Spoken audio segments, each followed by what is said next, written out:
Ahimovich, to be Yerushalayim, to the extent that he once told me about a letter that the Bochana Lachman, who was very, very accurate and distinctly entitled, wrote a letter to his father, to the King's Gavot, about the Yerushalayim, and my father remembers seeing it.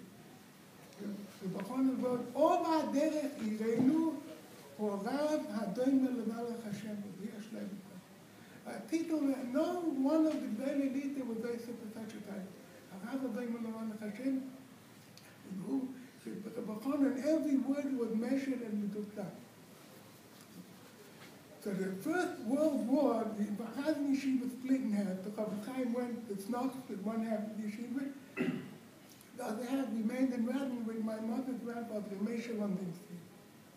Now, in Snok, that's where the Peter Levinson passed away. The Rav Chaim was masking him. Can you imagine what for a head we could say of such a person? With Mamash Amalach Hashem. No more and no less, the Rav Chaim said like this. He observed on one occasion that the Peter should say in Kaddish. And he called him over. He knew that nobody passed away by him in the Mishpacha. He called him over. My hide, what he does the Kaddish. So the Peter told like his father-in-law like this. He gets money from the Koilo Kochim. They call this Chayunit. This is the Koilo money for living. He had feeling me all behind a Daka. But I never heard of it. But that's what they used to make. Daka means land, not oxen or gata. Gata is very oxen or bulls, but Daka is sheep. It's the same parchment. We're called the Daka. But the Hebrew is that the tefillin should be written on Daka. He wanted to change and pay a few rubles. We should have money to be mahadar. But he felt that it would be misusing the money because the tefillin are for he had tefillin. The money that he gets from the government is for food, is for clothes, not for hidurim and mitzvah. He felt that if he would do that, it would be ghetto. But still, he did not want to overlook this hidur. So he rented himself out to say Kaddish. He sort of wanted a job, so she have 5 rubles to be able to change his tefillin from that to that. This is the story that the Rav Chaim said about his son-in-law. Not that he learned to tell you, I know he thought that he was up all night thinking Chazai. He was not impeccably clean and healthy in money matters. This is the Halach of Rav Chaim talking about his own son-in-law, who, as we said, was Amalach Hashem. Can you imagine the Rav Chaim Daikanut, his integrity when it came to bring Odom L'Chaveret and Mom L'Chaveret? My father also saw me at a different occasion. Him and Simcha Vatamin, they made a chabura for 10 Bachim in Garden, and they went and they asked the Rav Chaim that they want to buy a collective Shmiras Rosh in 10 in one shot, if he can give them a discount. You imagine, the Rav Chaim for a discount, I thought he's hiking up prices. He said the whole discount entailed enough money to buy a pack of matches. The Rav Chaim said he can't tell them, we'll let them know tomorrow. This is money, and this is how the Heilige people looked at every penny. It should be kosher, it should be God kosher, it should be oisgehalten and clean and pure. This is something that has to be brought home. Money matters. Discipline, integrity, and honesty. There's such a big gate out there. You have to have everything. You have to be like everybody. No, be yourself. Be yourself. The greatest mind that you can be is to be yourself. And you find by Yosef HaTzadik, who was Mamish, the main character of the last parashas in Bereshit, says, Vayovi Kol HaKesef Beis HaParoi, Dr. Ramban, he brought all the money back to Paroi. Melamid Shahoya, each emunim, he was trustworthy. In Yiddish, an einsteiniger Mensch. He didn't take any money for himself. He had no foreign accounts. Ramban. It seems in those days there were also Swiss accounts. He didn't send any money out of the country. Ramban. And Yosef is mamish the star of the Bereshit, to be correct, to be financially emes and pure and honest. This is the greatest madrega. And this madrega is only if a person has self-confidence, if a person is in touch with himself, is happy with himself. He doesn't need anything, nothing distracts him, nothing pulls him. He doesn't need anything. This you find by Yosef. In the sign of Eshet Potiphar, what does the mother say? Yosef Don Eino Midova Sheina Shaloi. Therefore, they came to Shiloi, Teichel B'chol Harei. Einayim, Shaloi Hotu Nidayim, Midova Sheina Shaloi, Teichel B'chol Harei. What was the motive by Yosef? Not Kedusha, not Arayif, and not Mus, Midova Sheina Shaloi. It's not mine, I have no interest. Something that's not mine, not his car, not his wife, not his house, not his money. Don't listen here. The person lives completely his own life, and to know that he has a shlichus, he's a God, and he has the opportunity to be Messiah Shema in his realm, in his sphere. This is what life is all about. And furthermore, there's a feeling we say on Yom Kippur, and like it's really the Malon Brachis, Vidui de Rabbanule Zutte.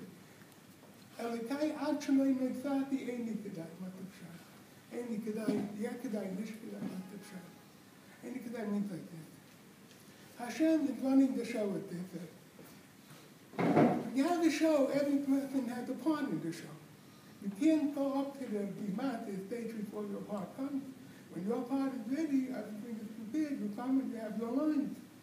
The world is also a big show. The show is when you were born in this country, to these parents, to this background, this is your tafkid. Ad shaloi netzati eini kedai, wasn't kedai to bring me into this world. When my turn came, that's when Hashem brought me down. So if you were brought down in America, 2000 or 19, whatever, this is your part and this is your chelik. Every person has a chelik, everyone has his part in Kibbutz Shem Shemayim. And know that and be aware of that. Eini kedai means Adayin lo higiyat manchim.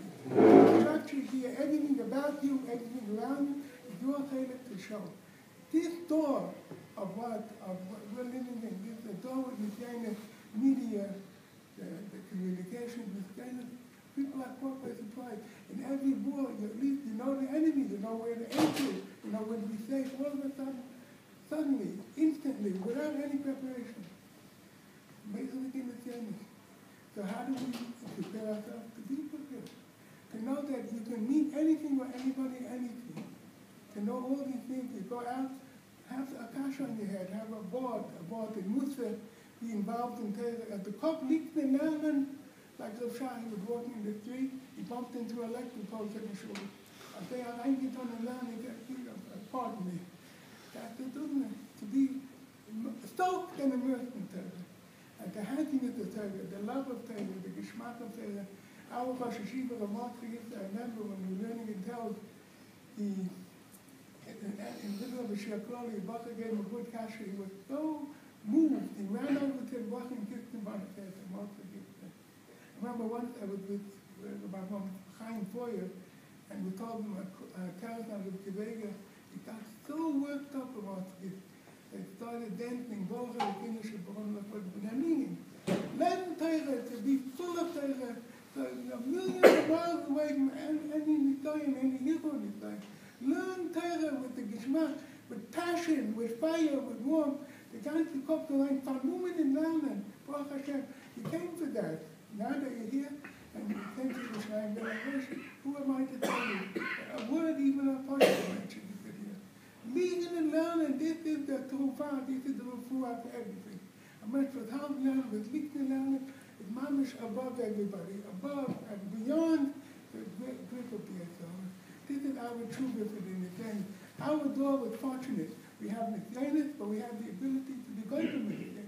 And that is Liegen and Lernen, deiner Mensch, deiner Muster, to be an example, to live your life. To know happiness and goodness and find a spirit, this is the makeup, and these are the tools that we have to prevent the Yisrael from attacking us. The young door, Habumi, that Yena door, Yosef passed away, so a new door came, a new door with a new shlichus, with a new purpose in life, like our door. Our door has a tremendous shlichus. The door after the Shoah, with the Daish has the affluence, with the Daish has the things that nobody even dreamed of before. We have to use it correctly for chinuch. So all these methods to make learning easier, all these things to employ for our personal steigen, for our personal closeness to the Rebbeinu Shlema, and the Ika Liegen and Lernen. A mensch was liegt in Lernen is completely distant from any modern Israel. Again, I have this wonderful opportunity to air myself out, a few ha'oret, I'm sure you think about it, the Rashi and Sanhedrin, Leizer and Miskaba was not meaning either revenge or is it a strategy, military strategy, not only to keep your boundaries, but to enlarge them, to conquer the conquest. And also, the other thing that we spoke about, our door, every door has its own Messiah, and every door has its own gate to harbor, and you have to be aware of that. Geld, I know Rav Shach, I was very, very close to him. He knew everything. By him, I can tell you honestly, the K'nai Midah, the measuring stick of people, or if it's Kodesh, if it's some people who was Mominist, the person that was Oizke out Mominist, and he was Shach, nobody knows this. Let me tell you a story when we finish with this. It happened to me, so I know it's true. Years ago, I was teaching in Yeshivat Eshater, and we had chayvus from a dealer that we bought, and they wanted to make a settlement in Ma'aleh Amos. It's still around. They offered me to become a Yarchei Kallah, and to start the settlement, they had a whole list of invite between them, Al Yederi, you were the man, to get up on the ground here. And by casting out, they gave you a caravan, and we were able to rent out our dealer, and we made that money to pay back the chayvus. Okay? Everything was ready, months of planning. We were supposed to get up on the ground the next day. Somebody goes up to the Chaim, you should know. You want to go to Ma'aleh Amos, but the Shach doesn't hold to it. And how should I know? It's true. You don't know. It's Shtachim, captured territory. He's against it. Like today, unfortunately, we have the people with the captured territory. I said, one minute, I have to find out for myself. I went the same minute down to Bnei Brak, and I asked the Shach, there was Shiva Mishpanot. I'm telling you what to do whatever you want. So I thought, okay, you give me a shoot. I went back to Yerushalayim. The same night, I got a phone call from Rafi Bof, for the Dunstein. So Rashiv wanted to speak to the Chaim.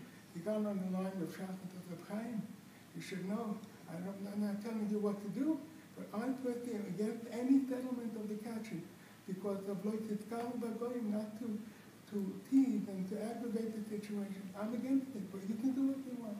But as soon as I heard that he's against it, like went down the next morning right after the speaking,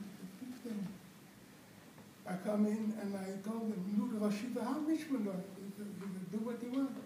I sat down next to him, I looked him in the eye, I said, look, I'm not doing anything against the Rashiva. The Rashiva holds that I shouldn't go, I'm not going to go. I hope he will fall apart, and I should. He thinks, then he takes my hand, he says, dangerous. I said, okay, that's what I wanted to do. So I went back, the whole thing fell apart. I still have days that remember it. Finished. And he knew my husband was to go to Ma'aleh Amos to be able to rent out my apartment to pay back the. A week later, somebody comes knocking on the door, and there's an envelope here of Shach sent it. What was it? $100. A lot of money then, for about 35 years ago. So I called up Rafi Bof. I said, what's he doing? Rafi Bof said, look, Rashiva felt that you wanted to rent out your apartment and make money. He felt by not letting you go, he would murder you, he damaged you. He wanted to repay you and compensate for his damage. And this went on for 5 years until I got a job in Petach Tikva. 5 years, every month, the Shach would pay, not stocker money, his own money, he would murder me. Tell me, you look through the Shulchan Aruch 100 times, you won't find such a head. The Shach felt that he would murder. They wanted to repay me for the head. This is not to be believed. This is not something you don't hear in the Rosh, you won't hear anywhere, because it's not printed. But this happened to me. Just an inkling of Rav Shach, Ne'emanut, and cleanliness and money matters. Not to be believed. This is the mark of Emes Gedalim, Oizgehalten, Anständig. And we should adapt this in our daily life to teach our children, our family, the importance, the kedusha of money, not to throw money around, how every penny is Kodesh Kadosh, the Torah of the Chofetz Chaim. And as soon as we get this doctrine of money, this appreciation of money, appreciation of being glad kosher, not only what you eat and what you see, but what you earn and how you spend it. Nitztam Ba'af and guilt. This is something which is paramount and foremost in our generation.